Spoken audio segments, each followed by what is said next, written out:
గురుగారు, వరలక్ష్మి వ్రతం వెనుక ఉన్న పురాణ కథ ఏంటో మా ప్రేక్షకులకు చెప్పండి. శ్రీమాత్రే నమః, శ్రీ గురుభ్యో నమః. వరలక్ష్మి వ్రతము చాలా మంది ఆచరిస్తూ ఉంటారు.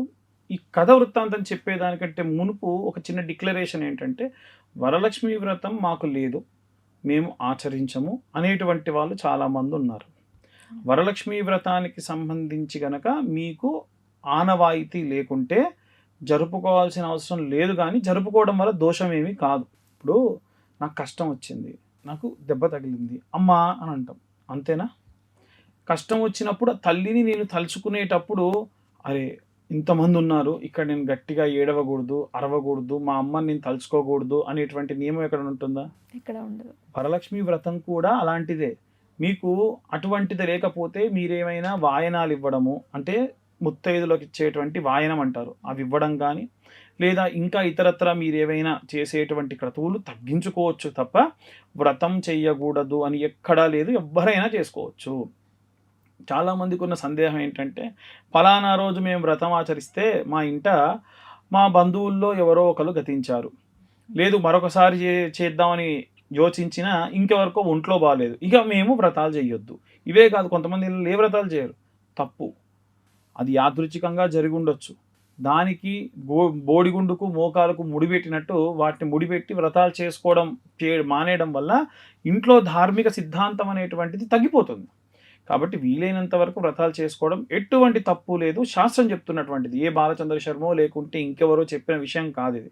కాబట్టి ఈ వ్రతం వృత్తాంతం ఏంటంటే, పూర్వం చారుమతి అనేటువంటి ఒక స్త్రీ పరమ ధార్మికురాలు పొద్దున్నే బ్రాహ్మీ ముహూర్తంలో లేచి అత్తామామలకు నమస్కరించి ఇల్లంతా స్నానమాచరించి ఇల్లంతా కల్లాపి చల్లి శుభ్రంగా గడపను పూజించి భర్తను కూడా యథాశక్తి సేవించుకొని ఎక్కడా లోటు లేకుండా పాడి పంట ఇంట్లో ఉన్నటువంటి అన్ని పనులు కూడా తను చేసేది. అమ్మవారు ఎన్నో రకాలైనటువంటి పరీక్షలు పెట్టేటువంటిది అనమాట తనకి, అంటే తను చెయ్యగలదా లేదా. ఈరోజు తను అలా ఒక పని చేస్తుంటే సంతానము లేకుంటే అత్తగారో ఎవరో ఏదో చిన్న వస్తువు పడేసి ఇల్లంతా నూనె పోవడం, ఒకసారి ఏదో అంత ఇల్లంతా మళ్ళీ తుడుచుకోవడం, ఎక్కడా విసుకుపోకుండా అయ్యో పోయిందా, పర్వాలేదు లేండి, మీరేం కంగారు పడకండి, కూర్చోండి నేను చేసుకుంటా అని. కొంతమంది ఇళ్ళలో ఏంటంటే, ఒక పిల్లవాడు ఒక వస్తువు పడేశాడు అనుకోండి, వీడి దుంపదగా, వీడు ఎప్పుడు ఇంతే అని విపరీతంగా, అంటే వాళ్ళకు ఉన్నటువంటి పూర్వం ఉన్నటువంటి ఆ యొక్క బాధ అక్కసు అంతా పిల్లవాడి మీద వెలబుచ్చుతారు. మనం ఒకటి ఆలోచించాం ఏంటంటే, అలాంటి పనులు చేయడం వల్ల ఆ వస్తువు తిరిగి వస్తుందా, ఆ పిల్లవాడు సంతోషంగా ఉంటాడా, నేను బాగుంటానా పోని వాడు ఏడిస్తే, కాబట్టి నేను ఎందుకు తిట్టాలి తను ఆలోచించేది. ఇవి ఏవి వద్దు, ఎందుకు తిడితే వస్తుంది, వస్తువు పోయింది అని తుడిచేసుకునేది, మళ్ళీ పని చేసుకునేది. అలా అమ్మవారికి చాలా నచ్చింది అనమాట.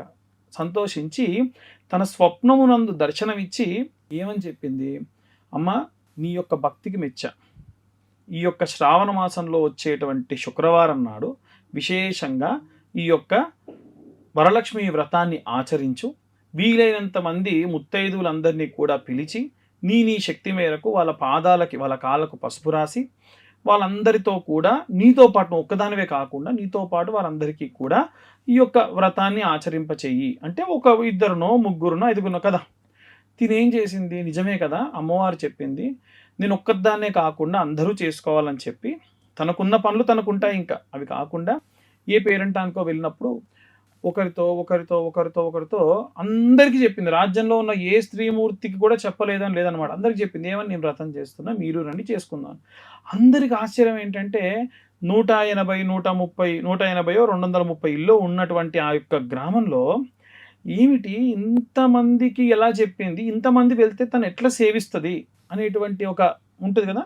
అందరూ కూడా వచ్చేట్టుగా తను ఏం చేసింది, ఇంటికి 4 పక్కల ఉన్న వాకిళ్ళు తెరిచి అక్కడంతా కూడా అలికి కల్లాపు చల్లి ముగ్గులు వేసి, వారి ఇంటి వెనక భాగంలో అంటే ప్రాక్ భాగంలో తులసి కోట ఉంటే తులసి కోట చుట్టూ ఎంతమంది వస్తారో అంతమందికి కూడా విస్తర్లు వేసి పసుపు గౌరమ్మలు చేసేసి సిద్ధంగా చేసి, వచ్చిన వాళ్ళు వచ్చినట్టుగా కాళ్ళకు పసుపు పెట్టి కూర్చోబెట్టి ఇంట్లో అప్పటికే ఇంట్లో చేసేటువంటి కార్యక్రమాలన్నీ ముగించి, తనొక్కతే కాకుండా తనతో పాటు వరలక్ష్మి వ్రతాన్ని అందరితో కూడా తను చేయించింది.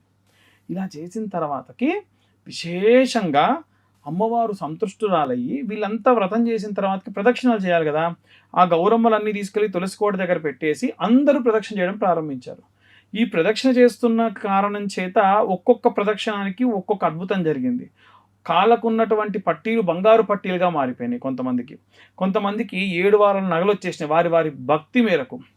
ఇంకొంతమందికి మంచి బంగారంతో కూడిన ముక్కు పుడకలు, చౌదుద్దులు, ఇలా శరీరం అంతా కూడా అలంకారప్రాయమైనటువంటి నగలన్నీ వచ్చేసి వీరి కోసం వీరి ఇంటి నుంచి రథాలు, ఏనుగులు బంగారంతో సహా వచ్చి వారి ఇళ్ళన్నీ కూడా బంగారు ప్రాకారాలుగా మారిపోయినాయట.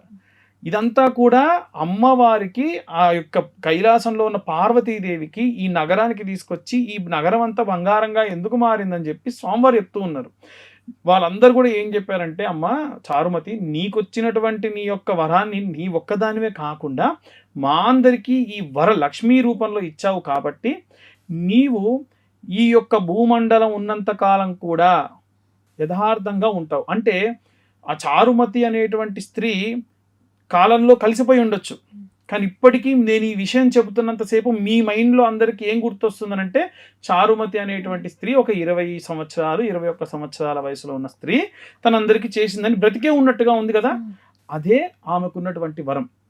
అలా చిరస్మరణీయంగా ఉంటావు తల్లి అని ఆ ముత్తైదులందరూ దీవించారట. కాబట్టి ఆ వ్రతాన్ని, అంటే ఒక మానవ మాతృరాలు చేసిన వ్రతాన్ని దేవతలు కూడా ఆచరించినట్టుగా, ఆఖరికి మహాభారత యుద్ధం జరుగుతున్నప్పుడు ద్రౌపదీదేవికి తన అన్న రూపంలో ఉన్నటువంటి కృష్ణ పరమాత్మ దగ్గర నుండి చేయించినట్టుగా కూడా వృత్తాంతం చెబుతూ ఉంటారు. కాబట్టి ఈ వ్రతం ఆచరించిన వారికి విశేషంగా వరలక్ష్మీదేవి వల్ల, చాలామంది లక్ష్మీదేవి అంటే డబ్బు, నగలు ఇవే అనుకుంటారు. కాదు, మనకున్నటువంటి వైక్లవ్యాన్ని పోగొట్టేది అమ్మవారు. కాబట్టి వరలక్ష్మీదేవికి పూజ చేస్తే మనకి ఏమొస్తుంది అంటే, అమ్మవారి యొక్క సంపూర్ణ కృపా కటాక్ష దీక్షణ వీక్షణ రక్షణములు మనకు వస్తాయి. దానివల్ల డబ్బు ఒక్కటే కాకుండా డబ్బు సంపాదించేటందుకు శక్తి వస్తుంది, ఏదైనా కష్టం వస్తే తట్టుకునే శక్తి వస్తుంది, ఏవైనా విపరీతమైనటువంటి అప్పులుంటే అప్పుల వారు సైతం వచ్చి మాకు వడ్డీ వద్దు అసలు ఇవ్వన్నా కానీ మనకున్నటువంటి వైక్లవ్యం పోయినట్టే. ఎవరైనా వచ్చి మనకి ఏదైనా ఇల్లు కొనాలి అనుకుంటే బయట మార్కెట్లో 1 కోటో 2 కోట్లో ఉన్నటువంటి ఇల్లు అర్జెంటుగా మేము అమ్మేస్తున్నామండి, ఏ 50-60 లక్షలకో ఇల్లు తీసుకొచ్చి అది కూడా అంటే ధన రూపేణానే అమ్మవారు రాదు, ఏ కారణం చేతైనా రావచ్చు. కాబట్టి మనం ఏంటిది, శ్రద్ధాభక్తులతోని అమ్మవారిని ఆరాధించి వ్రతమాచరిస్తే విశేషమైనటువంటి సత్ఫలితం పొందుతారు. And for more videos, Please subscribe to iDream. Please subscribe to iDream. Please subscribe iDream. And please subscribe to iDream. For more videos, subscribe to iDream. please like, share and subscribe to the channel. Congratulations, iDream. Subscribe to iDream. Subscribe to iDream. So subscribe to iDream Media. iDream ki iDream team andarki huge congratulations. Please subscribe iDream Media. Please subscribe to iDream. Subscribe iDream. Please subscribe to iDream. iDream అంటే నా కళల channel subscribe చేసుకున్న నోరు తిరుగుతలేదు, మీరైతే గంట గుర్తు కొట్టండి. For more such videos, please subscribe to iDream.